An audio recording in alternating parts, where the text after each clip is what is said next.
नेपाल सरकार वैदेशिक रोजगार बोर्डक सचिवालय आ रेडियो नेपालक सहकार्य में तैयार कयल गेल रेडियो कार्यक्रम वैदेशिक रोजगारी। नमस्कार, वैदेशिक रोजगारी कार्यक्रम में हार्दिक स्वागत है। अपने सब ई कार्यक्रम रेडियो नेपालक बर्दिवास जितपुर FM स्टेशन आ इंटरनेट में www.radionepal.gov.np से हरेक रवि दिन संध्या काल 5:30 बजे सुनैत आबि रहल छी। व्यावसायिक उपयुक्त सुरक्षित मर्यादित एवं व्यवस्थित रोजगारी मात्र आजुक आवश्यकता थिक। एहि के लेल आधिकारिक निकाय सभक महत्वपूर्ण सूचना संदेश आ आंतरिक तथा बाह्य श्रम रोजगार क्षेत्रक विभिन्न गतिविधि अनुभव आ प्रेरक प्रसंग सभक जानकारी प्रदान करबाक लेल ई कार्यक्रम तैयार कयल गेल अछि।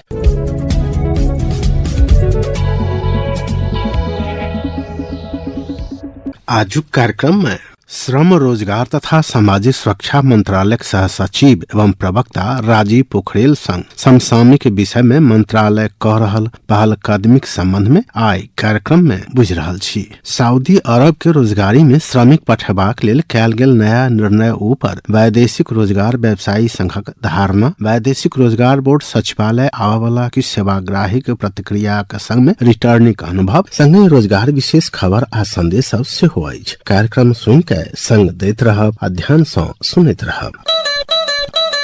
ल साइली, म धनकमना विदेश लागे, तिमीले घर परिवारको राम्रो ख्याल राखेछ है। पल्ला घरे ठुले जस्तो अल्पत्र परेर फर्कनु पर्ने पो हो कि? म कसैको पछाडि लागेर कुरै नबुझी विदेश जान लागेको त होइन नि। मसँग सिप छ, जाने देशको रहन सहन, धर्म, संस्कृति, कानुन सबैको सामान्य जानकारी छ। स्वदेशबाटै उड्ने हवाई टिकट लिएको छु। अनि म कसरी अलपत्र पर्छु ल भन त। अनि जीवन बीमा गर्यौ त? गरिसके साइली, अब म लागे हुन्छ त? ढुक्कसँग लागे हुन्छ।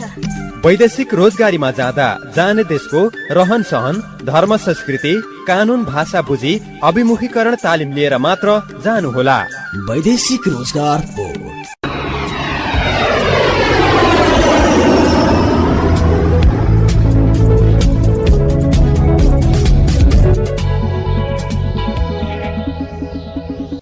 आब सुनू समाचार मूलक गतिविधि। सुना रहल छथि नेहा झा।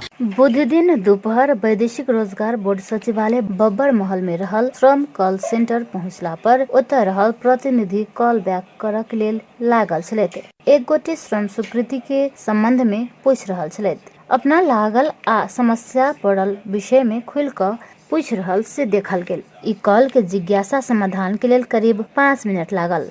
कनिके काल में ओही ठमन दोसर गोटे के कॉल आयल। दोसर गोटे प्रतिनिधि सेहो ठगी के विषय में सलाह द रहल छलथि। एना क 24 घंटा संचालन होबवला ई श्रम कॉल सेंटर में प्रत्येक दिन 100 से अधिक कॉल सब अबैत अछि। 10वीं से एम्हर करीब 9000 कॉल सब आयल अछि। 10 गोटे जनशक्ति रहल कॉल सेंटर में निरंतर 11:41 में कॉल आबो के आ कॉल कर नहीं पेला पर टेक्स्ट मैसेज, वॉइस मैसेज अबैत आयल। टीम लीडर सृष्टि पांडे हमरा सबके सुना रहल छली। विदेश में पहुंचला के बादो समस्या में पड़ल सब कॉल सेंटर में अपन बात राख क संबंधित निकाय सँ सहयोग होय से अपेक्षा करबाक सेहो सुना रहल छली। प्रधानमंत्री पुष्पकमल दाहाल प्रचंड एखन श्रम तथा रोजगार मंत्रालय वृद्धि केने कहल गेल शुल्क श्रमिक सब सँ नहीं लक यथावत रूप में होबय सका कार्यान्वयन के लेल व्यवस्था मिलाब लेल मंत्रालय के निर्देशन देलनि अछि। एहि के साथे पूर्व प्रस्थान अभिमुखीकरण तालिम बापत साबिक के 700 मात्र तीर देला पर भ जात। एखन बढ़ा क 2800 रुपया पहुंचाबे के निर्णय कयल गेल छल। उत्पादन दिस 2024 के रोजगारी के लेल दक्षिण कोरिया जाय के लेल आबवला माघ 6 गते भाषा परीक्षा शुरू हेबाक आ परीक्षा 3 चरण में हैत। 1,64,000 भाषा परीक्षा में सहभागी हैत आ प्रत्येक दिन 1000 गोटे के परीक्षा हैत।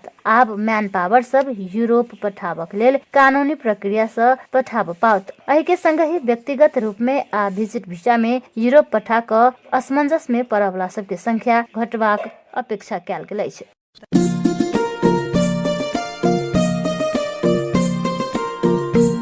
वैदेशिक रोजगार बोर्ड सचिवालय के सहकार में तैयार कयल गेल ई कार्यक्रम सरकार वाला निकाय आ वैदेशिक रोजगारी में रहल नेपाली श्रमिकक सूचना आ आधिकारिक जानकारी के माध्यम बन सके। त्यसकै निम्ति बगाउँछु पसिना र खुन पुग्यो मलाई श्रम बेची परदेशी हुन विपत्तिमा मातृभूमि खोज्दो रहेछ मन बोला हुन्जेल मात्रै रहेछ विदेशको धन पौरखी छु देशभित्रै बस्छु उद्यम गरी श्रम होइन उत्पादनै बेच्छु संसार भरी स्वदेशमै लगाउँ सिप विदेश जाने साटो पसिनाले भिजाउँ अब आफ्नै देशको माटो। वैदेशिक रोजगार बोर्डको सचिवालय।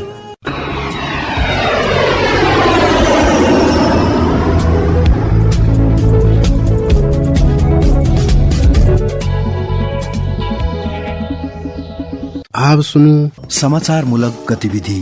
वैदेशिक रोजगारी में सरकार कर रहल काम कार्यवाही के संबंध में पिछला समय सामाजिक संजाल मार्फत विभिन्न भ्रमपूर्ण सूचना सब आब लागल अछि। कृत्य सही कैल सूचना निकालबाक रोजगारिक अवसर अछि। कई एहन गैर कानूनी सूचना अयला पर ठगी भ सकबाक, दुविधा में पड़ि सकबाक, शंका भ सकबाक कहैत सचेत रहब आ श्रम मंत्रालय एवं मातहत निकाय के वेबसाइट मात्र देख कऽ वा श्रम कॉल सेंटर में फोन कऽ एहि सूचना संबंध में बुझबाक लेल मंत्रालय के सह सचिव एवं प्रवक्ता राजीव पोखरेल आग्रह कर रहल छथि। कोरिया के विषय में सेहो किछु दिन पहिने भ्रमपूर्ण सूचना सामाजिक संजाल में फैलल छल। कोरिया के विषय में भेल पिछला अस्पष्टता संबंध में स्पष्ट करैत ओ कहैत छथि वैदेशिक रोजगारको क्षेत्रलाई कसरी मर्यादित व्यवस्थित बनाउन सकिन्छ भनेर केही समय हामीले सामान्य प्रधानमन्त्रीज्यूको समुपस्थितिमा विभिन्न गन्तव्य मुलुकका राजदूतहरूलाई बोलाएर व्यापक छलफल गर्यौं। त्यो छलफलबाट यो सेक्टरमा सुधार गर्नुपर्छ भनेर हामीले एउटा कार्ययोजना बनायौं र त्यो कार्ययोजना अनुसार हामीले अहिले कामहरू गरिरहेका छौं। त्यो वैदेशिक रोजगार विभाग तथ्याङ्क अनुसार वैदेशिक रोजगारी में दक्ष भ विदेश जाय वाला युवा बढ़ि रहल अछि। बीतल साउन में 55,575 गोटे वैदेशिक रोजगारी में गेल मध्य दक्ष भ क गेनिहारक संख्या 38,755 रहला पर अगहन में गेल 71,276 गोटे मध्य 51,340 गोटे दक्ष भ क गेल अछि। अगिला 5 वर्ष भीतर सीप सिखनिहार के मात्र रोजगारी में पठेबाक उद्देश्य सहित मंत्रालय निःशुल्क सीप के तालीम देबा वाला संस्था सबके मंत्रालय में सूचीकृत हेबाक लेल अनुरोध कयलक अछि। पुनः प्रवक्ता राजीव पोखरेल। अहिले जुन नेपालमा अनस्किल्ड म्यान पावरहरू भएको अवस्था छ त्यसलाई हामीले अब आउने 5 वर्षभित्र सबैलाई फुल्ली स्किल बनाउने उद्देश्यले यो निर्णय गरेर चाहिँ प्रस्ताव आह्वान गरिएको हो।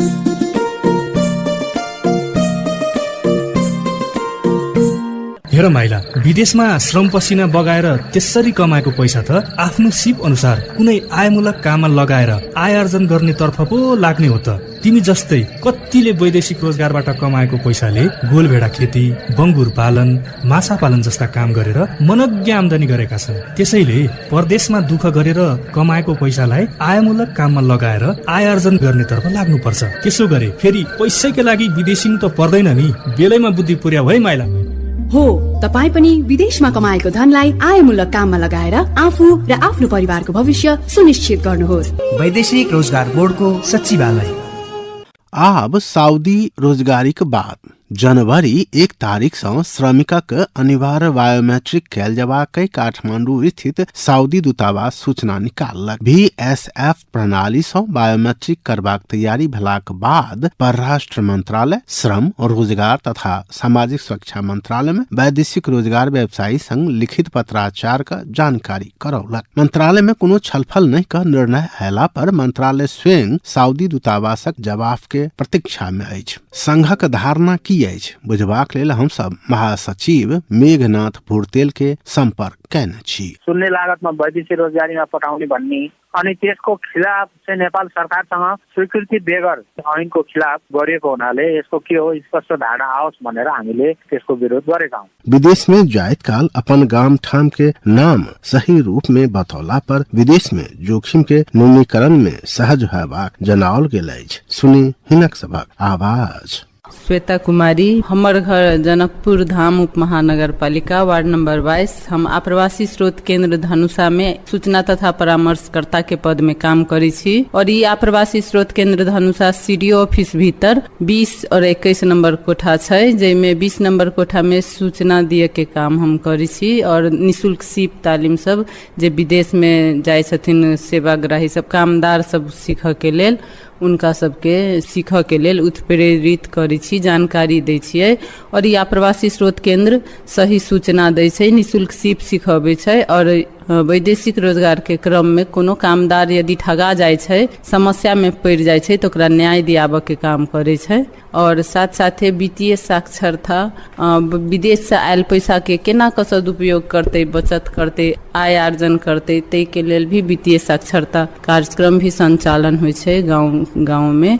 अहाँ सबके गांव समाज में चाहे कर कुटुंब के आपहंत सबके जे कोनो हन वैदेशिक रोजगार संबंधी समस्या छै अथवा बुझ सूझ के छै, विदेश केना के जाय के चाही तऽ सुरक्षित भ के जेतै, बेसी पैसा कमेतै, सुरक्षित भ के एतै, यदि ठगा जेतै तऽ कतऽ संपर्क करतै, तै के लेल विस्तृत में बुझ के लेल यदि अहाँ सबके जरूरी छै तऽ आप्रवासी स्रोत केंद्र धनुषा में आकर 20 नंबर कोठा में संपर्क करू आ जिनका समस्या छै से 21 नंबर कोठा में निवेदन दियो, न्याय दियाबे के लेल हम सब सहयोग करो। हमर नाम राम सुंदर यादव, कंचनरूप नगरपालिका द्वारा संचालित सुरक्षित आप्रवासन कार्यक्रम में हम परामर्शकर्ता के रूप में काम करे छियै और ई आप्रवासी स्रोत केंद्र खास क्या के वैदेशिक रोजगार में जाय वाला कामदार सबके लागि जाय निःशुल्क सही सूचना देनाइ, सीप सब सिखेनाइ, वैदेशिक रोजगार क्रम में जे आदमी सब ठगी में पड़ गेल छै, जेना ककरो पैसा पासपोर्ट लए के विदेश ने उड़ा दे रहल छै, विदेश में जाके अल्पत्र में पड़ गेल छै, कतेक से पैसा पासपोर्ट लए के होल्ड कए रहल छै, ई समस्या आवत समस्या सब छै। ओहन समस्या यदि छै त ई आप्रवासी स्रोत उप केंद्र जे इलाका प्रशासन कार्यालय के हाता भित्र रूम नंबर 6 में छै, ओइठना संपर्क कए के अहाँ सब सहयोग सब ले सकै छी। और दोसर में की छै, ई खास कए के ई आप्रवासी स्रोत केंद्र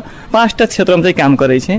एक नंबर में निःशुल्क सूचना देनाइ, दोसर में सीप सब सिकेनाइ, तेसर में चाहिँ वैदेशिक रोजगार क्रम में जे ठगी में पड़ गेल छै ओहन सबके लागि न्याय के लागि चाहिँ सम्बन्धित ठाउँ में पठेनाइ और चौथा में अहाँ के वैदेशिक रोजगार क्रम में जे रेमिटेंस पठबै छै ओकर चाहिँ सही सदुपयोग करे के लागि चाहिँ वित्तीय साक्षरता क्लास संचालन छै और पांचवा में अहाँ के मनोसामाजिक परामर्शकर्ता जे वैदेशिक रोजगार क्रम में जे एकदम पीड़ित भए गेल छै, एकदम ओकर घर परिवार में आत्मबल जे घटै छै ओकरा चाहिँ मनोसामाजिक परामर्शकर्ता सब ओकरा घर परिवार के सुरक्षित बनबै के लागि ई काम सब कए रहल छै। हमर नाम अंशु कुमारी शाह है, हमर घर गोरैता नपा 10 सिसौटिया भेलै। हम मलंग में एमआरसी में काम करै छी परामर्शकर्ता के रूप में। ठगी केस, मृत्यु केस, जेल केस, ऐसन केस सब आबै छै, कोई केस के लागि हम वैदेशिक रोजगारी के उपलब्धि के उद्यम में लगेबाक रिटर्नी सब कहैत अछि सरकार बाजारक सुनिश्चितता कैला पर स्वदेशे में स्थापित भ सकैत छी। सुनी 10 वर्ष कुरिया बैस के आयल एक रिटर्निक अपेक्षा। लगानीक प्रतिफल भ सकला पर रिटर्नी सबक सीप पूंजी के सदुपयोग भ सकैत अछि। वैदेशिक रोजगारी से वापस भेलाक बाद समाज में पुनः समायोजन करबाक सरकारी तथा गैर सरकारी निकाय कार्यक्रम से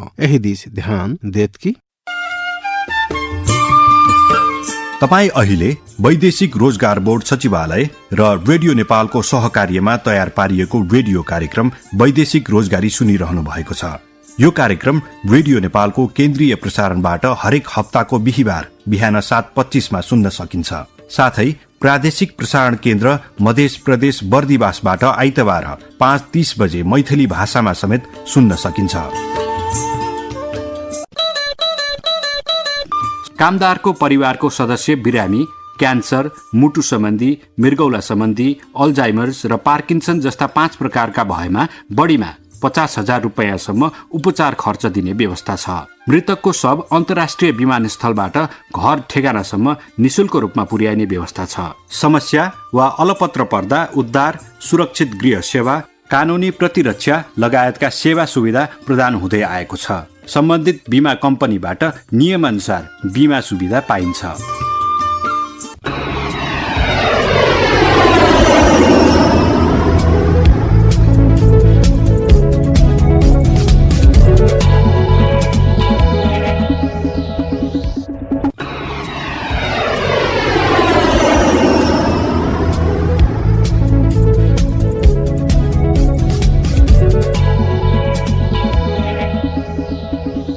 वैदेशिक रोजगार बोर्डक वेबसाइट www.fepb.gov.np सँ फुर्सत के समय में देख सकै छी। समय संकेत लगभग द चुकल अछि।